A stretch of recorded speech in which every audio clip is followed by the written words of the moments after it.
Tuhan berfirman kepada Musa, katakanlah kepada orang Israel, apabila seseorang tidak dengan sengaja berbuat dosa dalam sesuatu hal yang dilarang Tuhan, dan ia memang melakukan salah satu daripadanya, maka jikalau yang berbuat dosa itu imam yang diurapi, sehingga bangsanya turut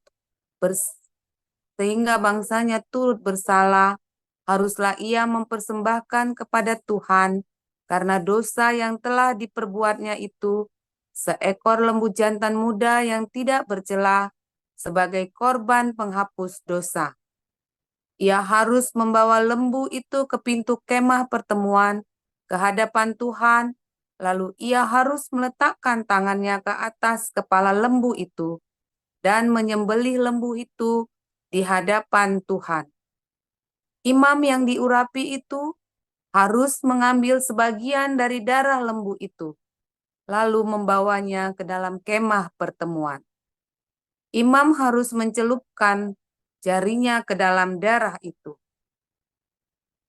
dan memercikkan sedikit dari darah itu 7 kali di hadapan Tuhan, di depan tabir penyekat tempat kudus.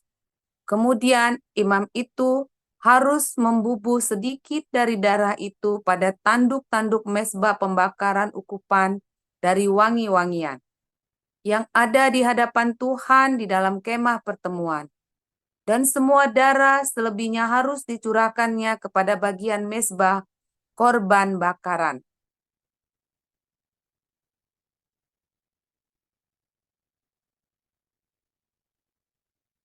Di depan pintu kemah pertemuan, segala lemak lembu jantan korban penghapus dosa itu harus dikhususkannya dari lembu itu, yakni lemak yang menyelubungi isi perut dan segala lemak yang melekat pada isi perut, dan lagi kedua buah pinggang dan lemak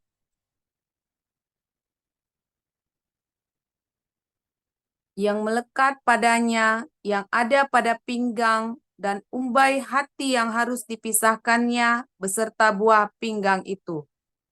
Sama seperti yang dikhususkan pada lembu korban keselamatan. Imam harus membakar semuanya di atas mezbah korban bakaran. Adapun kulit lembu jantan itu dan segala dagingnya, beserta kepala dan betisnya, dan isi perutnya dan kotorannya. Jadi lembu jantan itu seluruhnya harus dibawanya keluar perkemahan ke suatu tempat yang tahir, ke tempat pembuangan abu. Dan lembu itu harus dibakarnya sampai habis di atas kayu api di tempat pembuangan abu. Jikalau yang berbuat dosa dengan tak sengaja itu segenap umat Israel dan jemaah tidak menyadarinya, sehingga mereka melakukan salah satu hal yang dilarang Tuhan, dan mereka bersalah, maka apabila dosa yang diperbuat mereka itu ketahuan, haruslah jemaah itu mempersembahkan seekor lembu jantan yang muda sebagai korban penghapus dosa. Lembu itu harus dibawa mereka ke depan kemah pertemuan. Lalu para tua-tua umat itu harus meletakkan tangan mereka di atas kepala lembu jantan itu di hadapan Tuhan. Dan lembu itu harus disembelih di hadapan Tuhan. Imam yang diurapi harus membawa sebagian dari darah lembu itu ke dalam kemah pertemuan. Imam harus mencelupkan jarinya ke dalam darah itu dan memercikkannya 7 kali di hadapan Tuhan di depan tabir. Kemudian dari darah itu harus dibubuhkan sedikit pada tanduk-tanduk mezbah yang di hadapan Tuhan di dalam kemah pertemuan. Dan semua darah selebihnya harus dicurahkannya kepada bagian bawah mezbah korban bakaran yang di depan pintu kemah pertemuan. Segala lemak harus dikhususkannya dari lembu itu dan dibakarnya di atas mezbah. Beginilah harus diperbuatnya dengan lembu jantan itu. Seperti yang diperbuatnya dengan lembu jantan korban penghapus dosa, demikianlah harus diperbuatnya dengan lembu itu. Dengan demikian, imam itu mengadakan pendamaian bagi mereka, sehingga mereka menerima pengampunan. Dan haruslah ia membawa lembu jantan itu keluar perkemahan, lalu membakarnya sampai habis seperti ia membakar habis lembu jantan yang pertama. Itulah korban penghapus dosa untuk jemaat.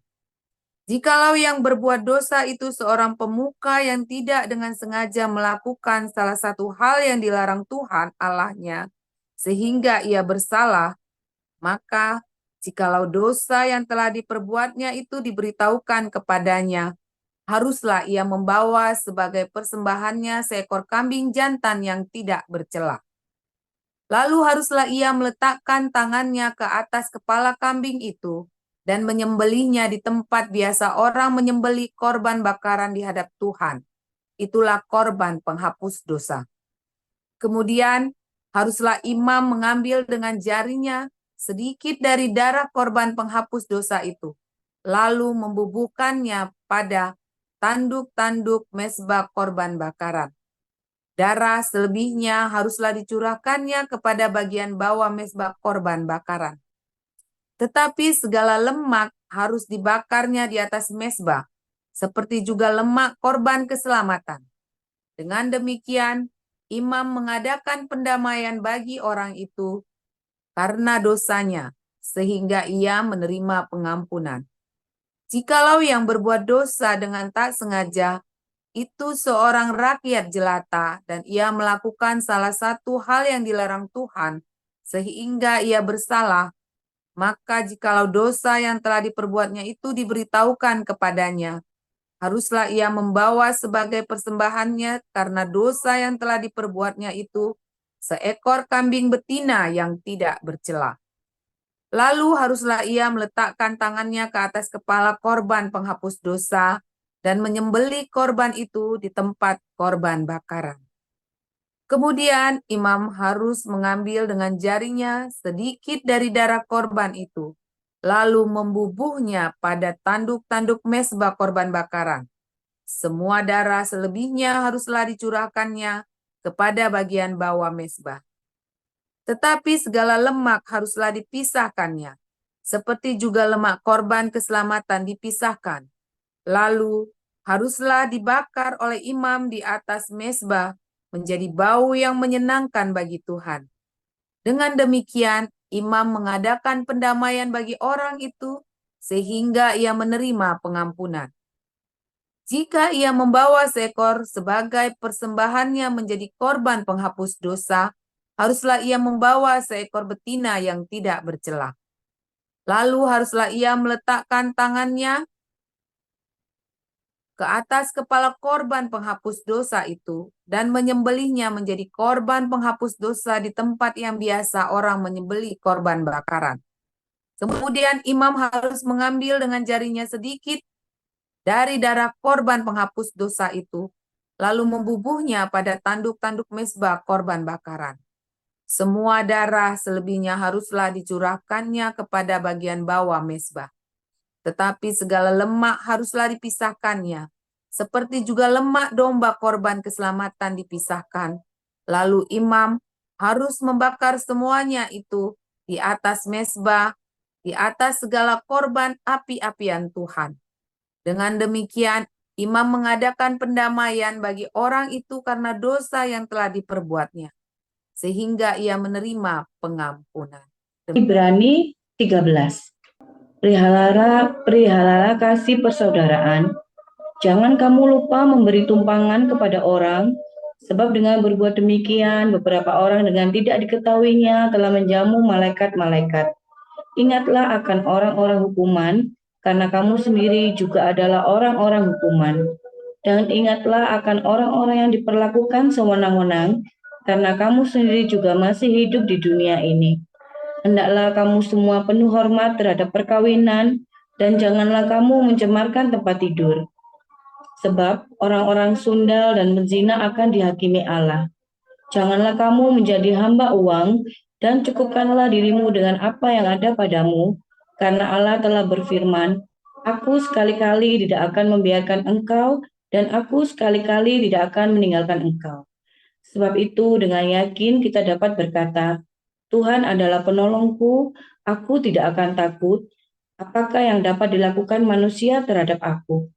Ingatlah akan pemimpin-pemimpin kamu yang telah menyampaikan firman Allah kepadamu. Perhatikanlah akhir hidup mereka dan contohlah iman mereka. Yesus Kristus tetap sama, baik kemarin maupun hari ini, dan sampai selama-lamanya.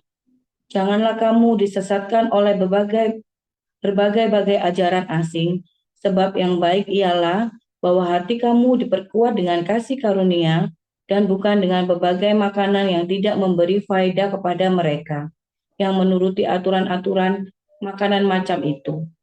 Kita mempunyai suatu mezbah dan orang-orang yang melayani kemah tidak boleh makan dari apa yang di dalamnya, karena tubuh binatang-binatang yang darahnya dibawa masuk ke tempat kudus adalah ke tempat kudus oleh imam besar sebagai korban penghapus dosa dibakar di luar perkemahan. Itu jugalah sebabnya Yesus telah menderita di luar pintu gerbang untuk menguduskan umatnya dengan darahnya sendiri. Karena itu, marilah kita pergi kepadanya di luar perkemahan dan menanggung kehinaannya. Sebab di sini kita tidak mempunyai tempat tinggal yang tetap, kita mencari kota yang akan datang. Sebab itu, marilah kita oleh Dia senantiasa mempersembahkan korban syukur kepada Allah, yaitu ucapan bibir yang memuliakan namanya. Dan janganlah kamu lupa berbuat baik dan memberi bantuan, sebab korban-korban yang demikianlah yang berkenan kepada Allah. Taatilah pemimpin-pemimpinmu dan tunduklah kepada mereka, sebab mereka berjaga-jaga atas jiwamu, sebagai orang-orang yang harus bertanggung jawab atasnya. Dengan jalan itu, mereka akan melakukannya dengan gembira, bukan dengan keluh kesah, sebab hal itu tidak akan membawa keuntungan bagimu. Berdoalah terus untuk kami, sebab kami yakin bahwa hati nurani kami adalah baik, karena di dalam segala hal kami menginginkan suatu hidup yang baik. Dan secara khusus aku menasihatkan kamu, agar kamu melakukannya, supaya aku lebih lekas dikembalikan kepada kamu. Maka Allah damai sejahtera yang oleh darah perjanjian yang kekal telah membawa kembali dari antara orang mati Gembala Agung segala domba, yaitu Yesus Tuhan kita. Kiranya memperlengkapi kamu dengan segala yang baik untuk melakukan kehendaknya dan mengerjakan di dalam kita apa yang berkenan kepadanya oleh Yesus Kristus. Bagi Dialah kemuliaan sampai selama-lamanya. Amin. Dan aku menasihatkan kamu, saudara-saudara, supaya kata-kata nasihat ini kamu sambut dengan rela hati, sekalipun pendek saja suratku ini kepadamu. Ketahuilah bahwa Timotius saudara kita telah berangkat. Segera sesudah ia datang, aku akan mengunjungi kamu bersama-sama dengan dia. Sampaikanlah salam kepada semua pemimpin kamu dan semua orang kudus. Terimalah salam dari saudara-saudara di Itali. Kasih karunia menyertai kamu sekalian. Haleluya, firman Tuhan selalu baru setiap hari bagi kita semuanya yang selalu dinantikan Tuhan dengan penuh dengan pengharapan, ya. Dan Bunda mau.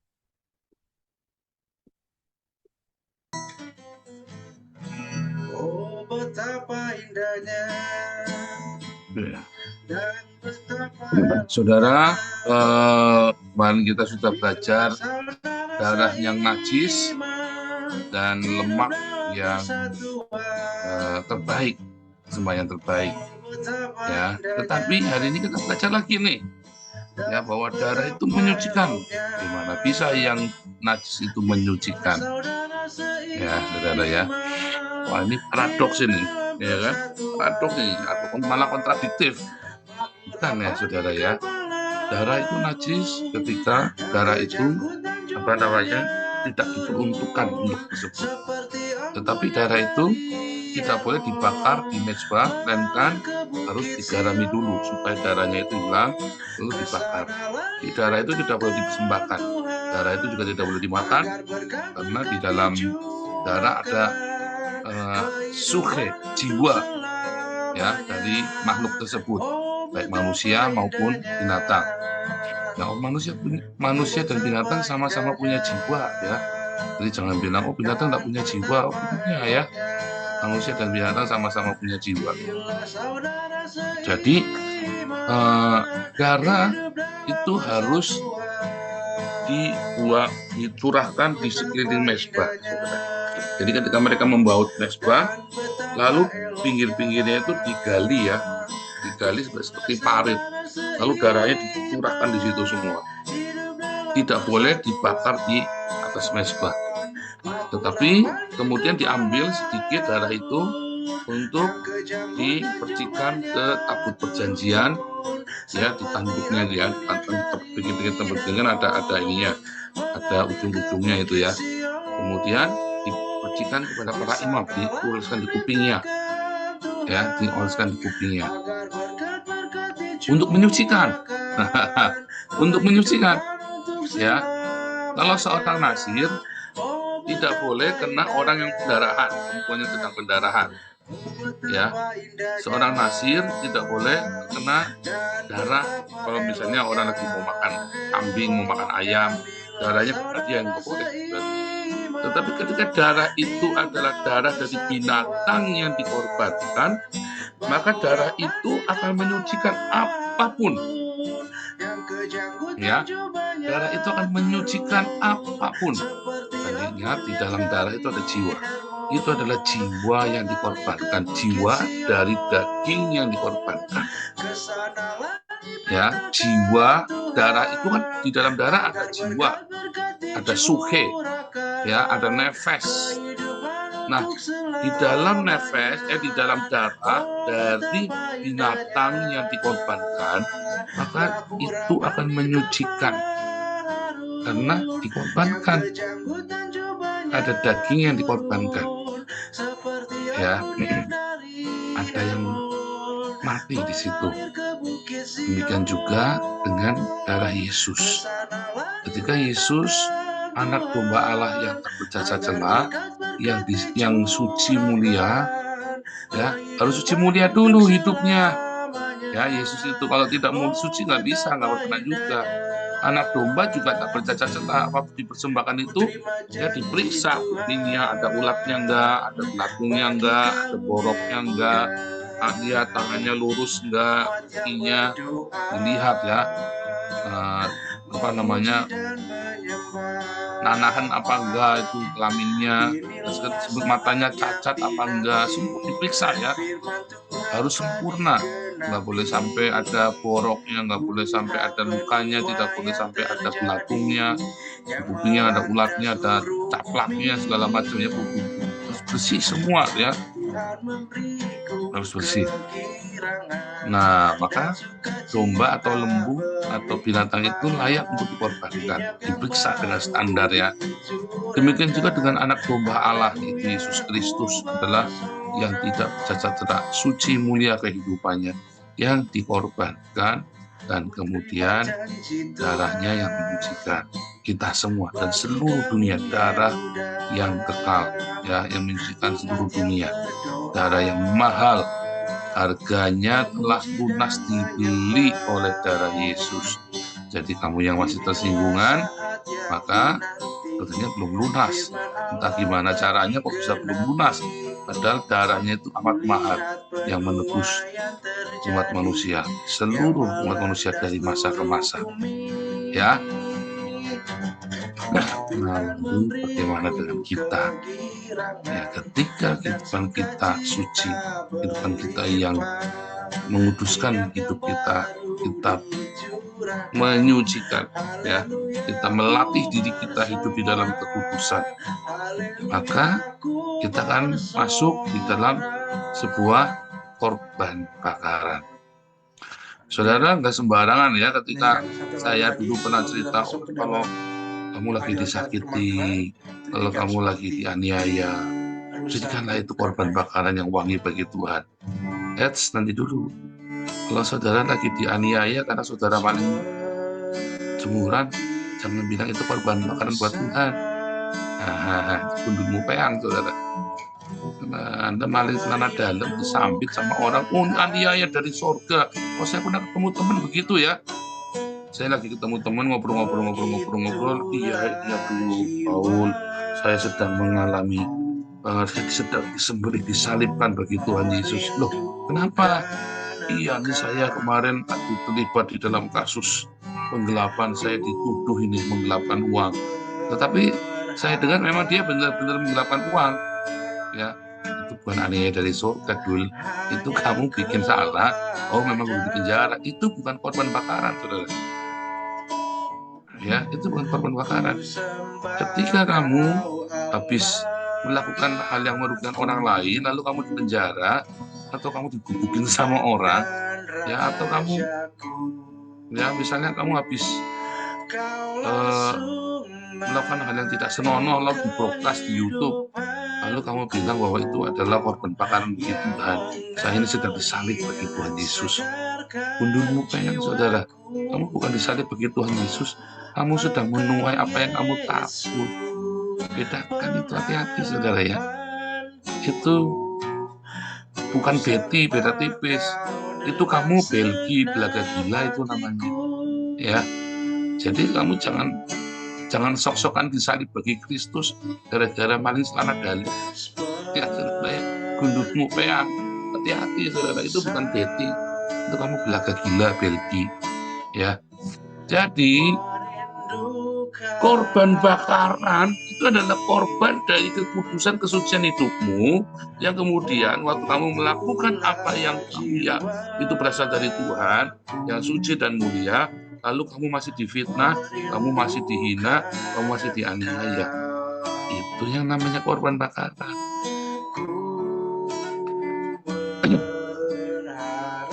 Kalau yang pertama, kamu maling celana dalam, kamu ngerampok, kamu nipu, kamu melakukan hal yang tidak baik, lalu kamu dibuki, kamu masuk penjara, itu bukan korban bakaran. Sehingga darahnya pun najis. Itu darahnya najis, saudara, ya. Tetapi yang satu, ini adalah kamu melakukan pekerjaan Tuhan, kamu sudah berdiakonia, kamu lagi berdiakonia, kamu diduduk sama FPI, lalu kamu dijeblosin ke penjara. Nah, itu korban bakaran.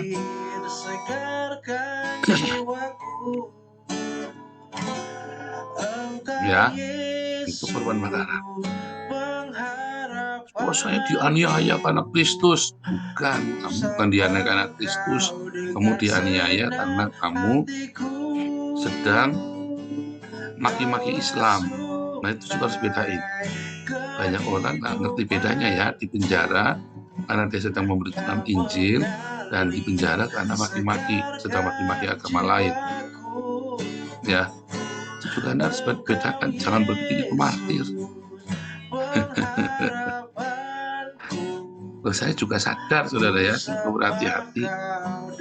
Waktu saya sedang mengkritik Islam, saya menempatkan diri dalam satu ukuran terukur, bukan sekuat tenaga.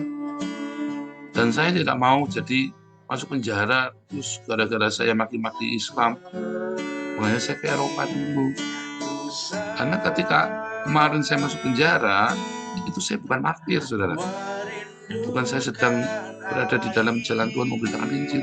Saya sedang marah dengan Indonesia. Ya, bukan sedang memberitakan Injil. Anda harus tahu bedanya. Ya, KC itu bukan sedang memberitakan Injil. Efudin itu bukan sedang memberitakan Injil. Saya juga bukan sedang memberitakan Injil kemarin itu. Kita sedang mengkritik Islam. Ya, dan kita tahu Islam tidak bisa dikritik, pasti masuk penjara. Makanya saya harus pergi kemari. Takut dong, bukan takut. Saya masuk penjara konyol. Itu bukan martir. Kalau Ibu Rebeka yang di Haurgelis itu, ya, dia sedang sekolah minggu, dia sedang mengajar sekolah minggu, dan dia dipenjara gara-gara bikin sekolah minggu di Haurgelis. Ya, berempat itu, ya. Nah, itu baru namanya sedang memberitakan Injil dan dianiaya karena Injil. Anda harus tahu bedanya. Apa yang saya lakukan ini ada di antara itu. Saya sedang memberitakan Injil, tetapi di satu pihak saya sedang menyerang Islam. Jadi kalau saya masuk penjara kemarin, itu bukan saya sedang berjihad di jalan Tuhan, di jalan Tuhan Yesus, bukan. Saya sedang melakukan kritik sosial, ya. Itu, dan saya tahu persis itu. Saya mengerti benar, dan saya jujur. Ya, ini menginjil KC, memberitakan Injil lalu masuk penjara. Kasihan, nangis kita semua. Bukan dong dia masuk penjara bukan karena memberitakan Injil. Coba saya dulu memberitakan Injil di pinggir-pinggir jalan, nggak pernah ada masalah. Mau digebukin, iya. Ya, coba kamu beritakan Injil itu di pasar, nggak akan masalah. Saksi Yehova itu memberitakan Injil tuh, nggak ada masalah. Ya, ketika kamu menyerang Islam itu masalah. Ketika kamu cerita Yesus Tuhan, coba kamu teriak-teriak di Taman Anggrek, Yesus Tuhan, haleluya, Yesus Tuhan, haleluya. Kamu betapa indahnya. Ya, nggak akan kamu penjara, percaya saya di Taman Anggrek kamu teriak-teriak. Ini kalau teriak ya, sambil kamu bawa alat musik dan kamu nyanyi yang baik ya. Jadi kalau kamu tiba-tiba Allahu Akbar di Taman Anggrek, orang-orang pada kabur gitu. Jadi kalau kamu tanya Yesus Tuhan haleluya, orang-orang pada nengok, ada apa nih orang? Kamu bikin apa nih? Gitu kan? Tiba-tiba kamu nyanyi choir bagus sekali, ya kan? Kamu bikin flash mob itu ya, keren saudara. Kalau Allahu Akbar kan bukan flash mob, nanti adanya bom meledak. Nah, kalau saya ngomong begini itu tadi bukan memberitakan Injil itu tadi. Saya sedang mengkritik Islam. Tahu bedanya ya, saudara. Jadi Anda harus jujur ketika apa yang sedang Anda lakukan. Gitu ya. Nah, makanya kita harus jujur dengan diri kita sendiri. Ya.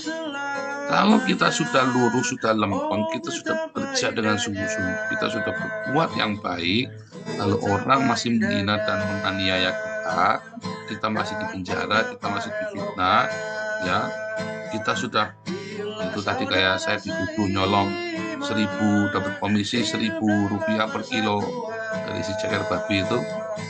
Nah, itu saya sedang dianti-fitnah karena kebenaran. Karena orang iri, karena orang pengen ngambil duit kita nggak bisa, sementara kita terus berdiakonia dan uangnya nggak masuk ke saya, nah itu saya sedang difitnah, saudara. Itu bedanya. Maka itu adalah korban bakaran. Ketika saya nggak membalas, maka itu adalah korban bakaran yang harum baunya di hadapan Tuhan. Lalu jiwa saya akan menyegarkan hidupmu, saudara. Ketika saya difitnah dan saya meresponi sebagai korban bakaran, meresponinya dengan benar, maka Anda akan merasakan kedamaian dari jiwa saya. Ya, dari orang yang sedang mengalami korban bakaran itu, yang sedang dibakar, mezbah. Kamu akan merasakan kedamaian, kamu akan merasakan berkat dari situ. Ya, makanya kan Anda sekarang kumpul di sini dan Anda merasakan berkat dari jiwa saya. Dari jiwa orang yang dianiaya, difitnah, caci maki. Ketika seorang ibu menderita, dia sudah bikin baik, suaminya edan, dia digebukin atau dia ngalamin sesuatu yang tidak baik, maka anak-anaknya akan merasakan jiwa itu, saudara. Jiwanya yang berkorban. Anak itu akan disegarkan.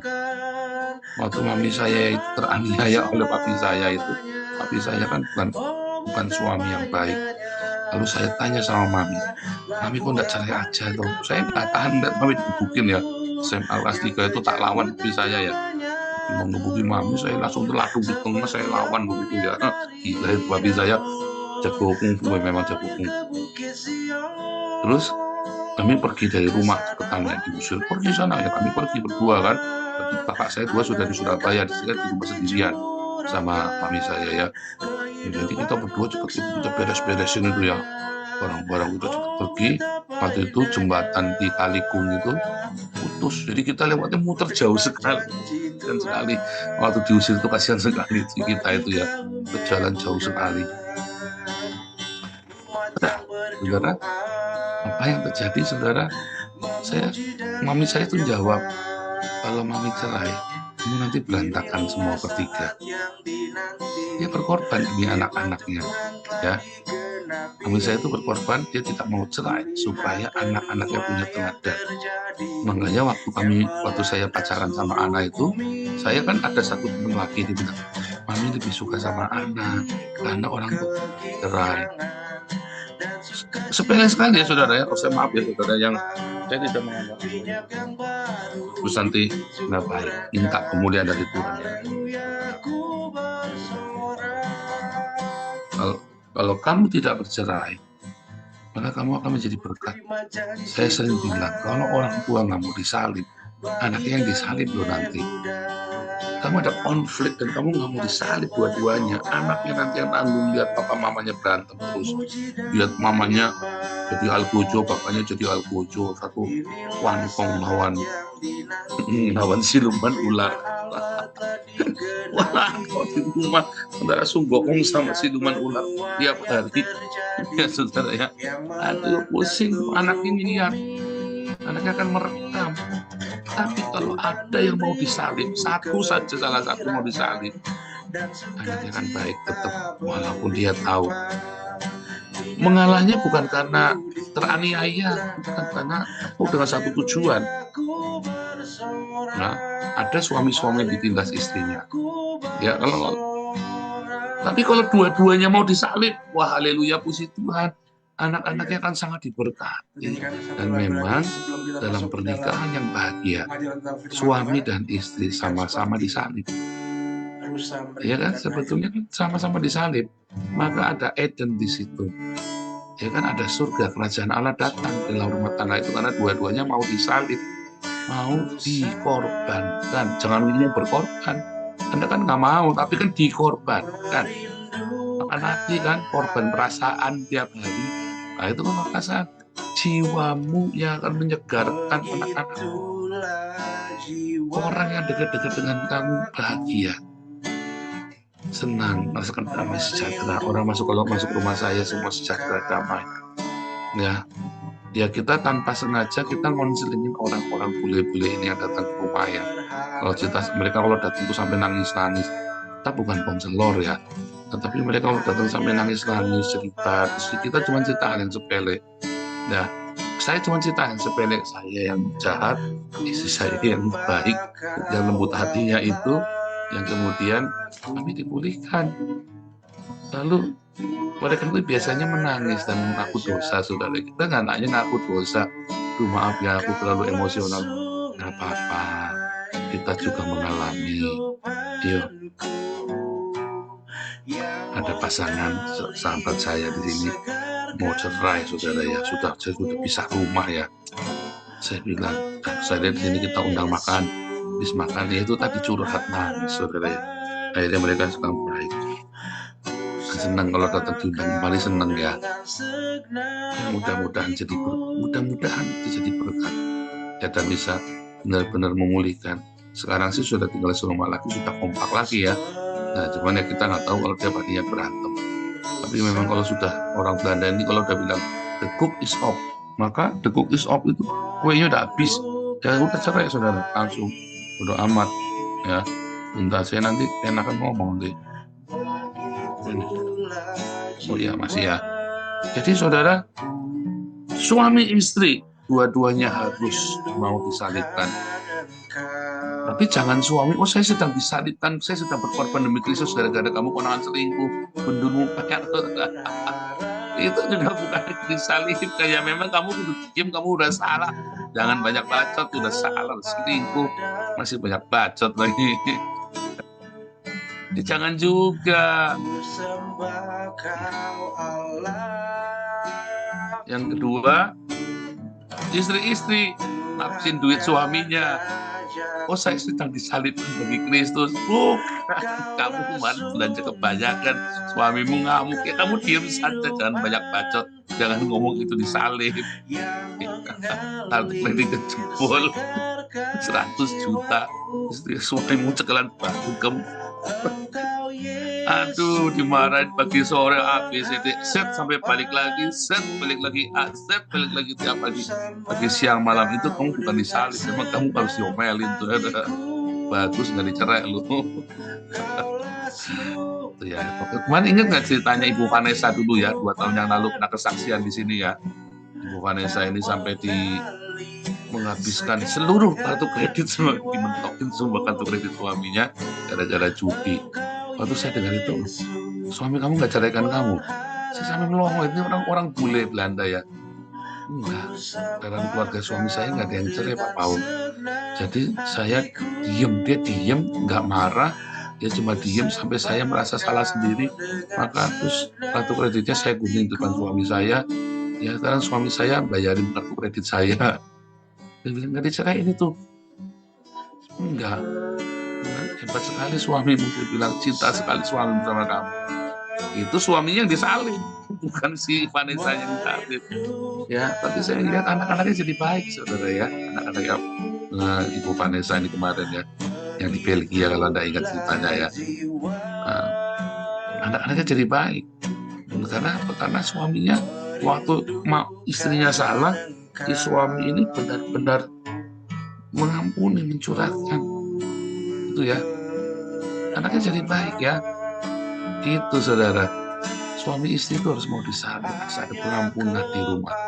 Saya selalu bilang, kalau kamu bersedekah, kalau rumah tanggamu selalu diakonia, kamu mendatangkan kerajaan Allah bagi orang-orang. Tapi kalau suami istri selalu ada pengampunan, kamu mendatangkan Yesus di rumahmu, saudara.